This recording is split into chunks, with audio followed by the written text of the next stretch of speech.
kumbhakārassa katā mattikabhājanā sabbe maccuvasaṃ yanti sabbe maccuparāyanā daharā ca mahantā ca ye bālā ye ca paṇḍitā sabbe maccuvasaṃ yanti sabbe maccuparāyanā. Just as every pot a potter makes must end up in pieces, there is no life that can escape the clutches of death. The young and old, the foolish and the wise, are all stopped short by the power of death. I would like to start by paying homage to the Lord Buddha, offering salutation to senior and junior monks respectively.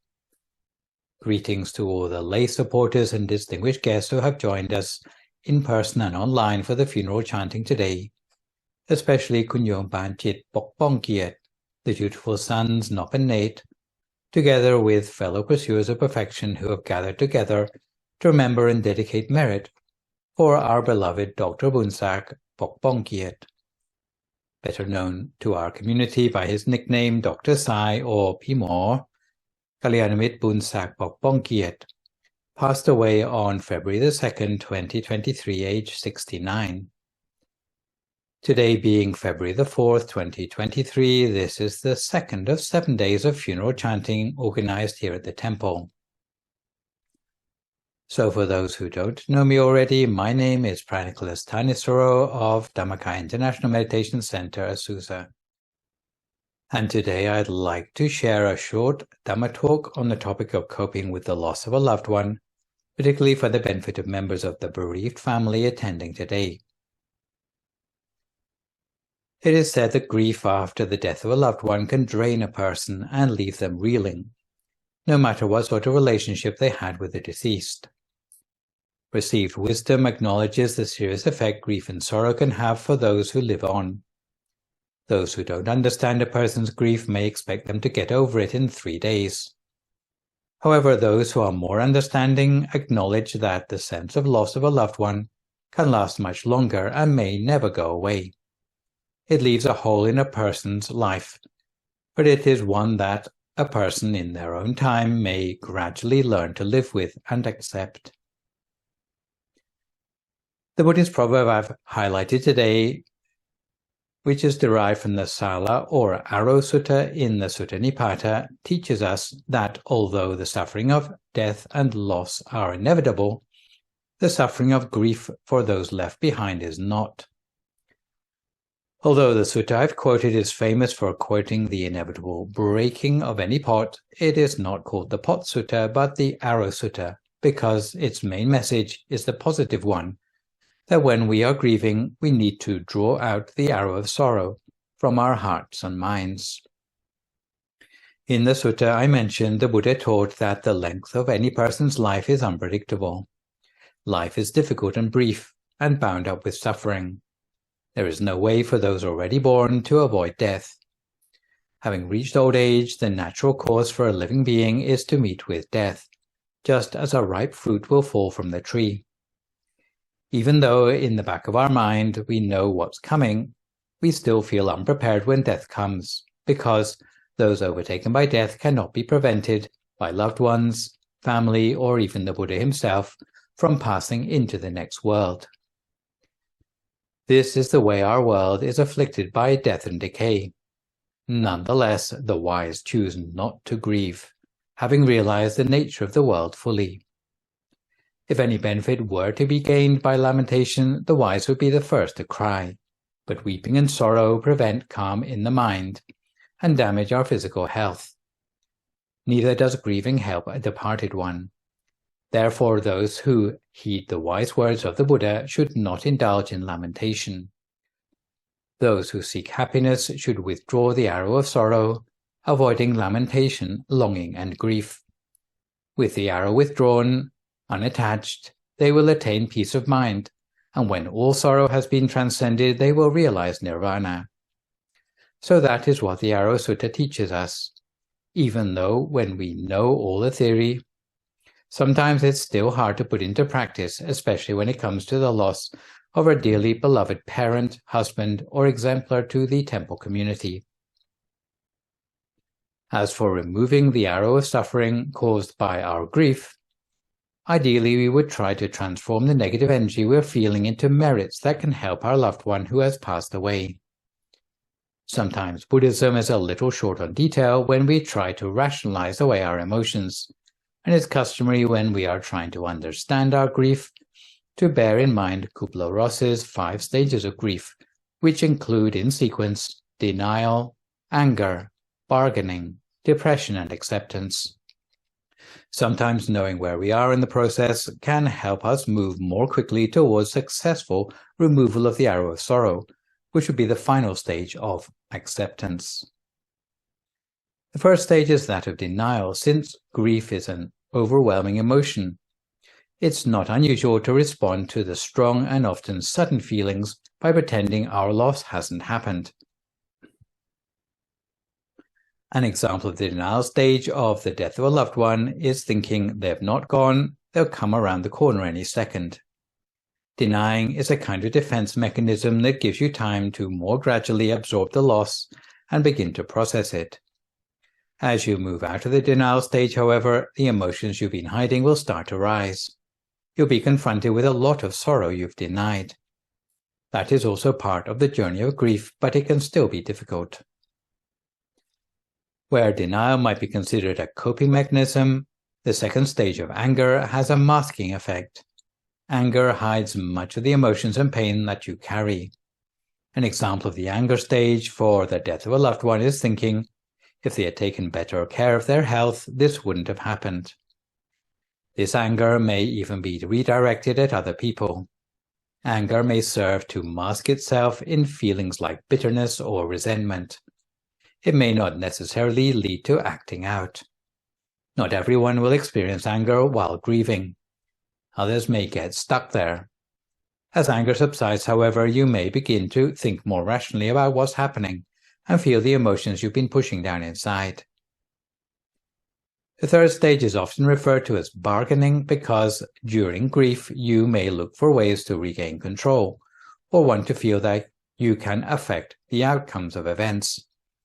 An example of the bargaining stage of grieving for the death of a loved one would be thinking, if only I'd called them that night, they wouldn't be gone.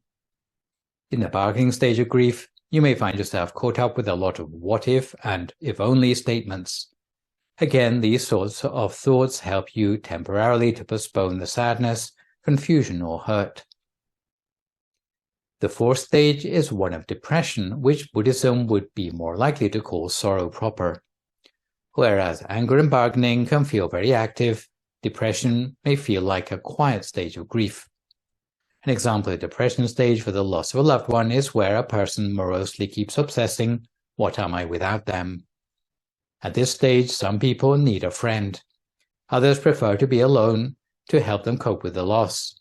But even so, friends should still wait in the sidelines in order to be there for them. The final stage of acceptance, which is the end point which Buddhist teachings encourage us to reach, is where you are said to have finally succeeded in plucking out the arrow of sorrow. You will find acceptance is not necessarily a happy or an uplifting stage of grief. It doesn't mean you've moved past the grief or loss. It does, however, mean that you've accepted it and have come to understand what it means in your life. An example of the acceptance stage for the loss of a loved one might be, I'm so fortunate to have had so many wonderful years with them, and they will always be in my heart. In reality, acceptance may mean merely that you have more good days than bad. There may still be bad days, but we have to be okay with them as well. So coming back to the Buddhist proverb from the Sutta Nipāta, which I started this discourse with, Yathā kumbhakārassa katā mattikabhājanā, sabbe maccuvasaṃ yanti, sabbe maccuparāyanā, daharā mahantā, ye bālā ye paṇḍitā, sabbe maccuvasaṃ yanti, sabbe maccuparāyanā. Just as every pot a potter makes must end up in pieces, there is no life that can escape the clutches of death. The young and old, the foolish and the wise, are all stopped short by the power of death. There are 3 messages from the Buddha's teaching that we can draw from his advice on losing a loved one, which are to bring to mind what we learned from that loved one, pay forward the good habits we have learned from them, and consider what additional goodness we have to share with them now that they're gone. When we consider what we have learned from a loved one, it is sometimes only becomes apparent much later in life just how much knowledge and personal good habits we have absorbed from our relationship with a loved one.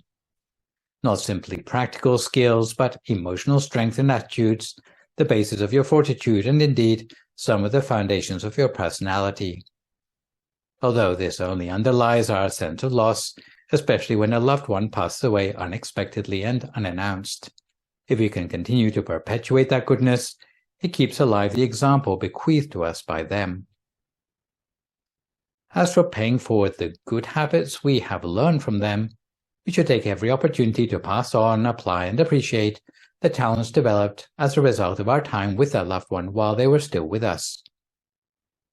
Rejoice in all that you value, remember, and hold dear from that relationship, and pass on the best of what you've learned from that relationship to someone else. Otherwise, losing a loved one will be like losing the best part of yourself. The final aspect of turning around sorrow into something positive is to take every opportunity to cultivate merits on behalf of the loved one who has passed away. Sometimes this is seen as a duty of filial piety. The Buddhist ceremonies surrounding the cremation, the 50-day and 100-day periods after the passing, the yearly anniversary of their death, to offer a meal, to have chanting performed, or to offer picked-up robes to the monks as we've done today. Katā, may the power of the merits arising from the Dhamma talk today bring Dr. Boonsak Bokbongkiat happiness and prosperity in his new rebirth, according to the wishes of the supporters on this occasion. May these merits bring all supporters long life, strong health, strength, happiness, and quick-wittedness. Whatever good things you wish for in life, may those things come to you easily in every way. So instead of mourning Dr. Boonsak Bokbongkiat, we should bear in mind that Dr. Boonsak Bokbongkiat has cultivated good deeds relentlessly throughout his life. In fact, he had cultivated so many that we have had to respect the relatives' wishes not to go on too long about all of them. But if I may be permitted to mention just 3, he was one of the pioneers of the English language teaching program at this temple in the early days before we had Peace Point. He was a great one for asking the monks questions, which the Buddha said is the mark of a person who will have great wisdom in future lifetimes, to the point that the temple had to designate monks especially to answer his questions in a satisfactory way. And lastly, Dr. Boonsak was the one to contribute to the temple chandeliers, and in the most humble ways always pledged his services to keep the temple carpets spotless. So it is to be expected that with all the good deeds the deceased cultivated during his lifetime, together with the merit of all these funeral ceremonies organized in his name, especially the merit of giving today's Dhamma talk on coping with the loss of a loved one, as Dr. Boonsak Bokbongkiat looks down on us from his new existence, he will be led to an ever brighter and more refined status in his afterlife existence. Now, before we hear the funeral chanting, I would like to invite everyone to call to mind all the merits arising as we meditate in silence just for a few moments on the accumulated merits throughout the life of Dr. Boonsak Bokbongkiat for his happiness in the hereafter.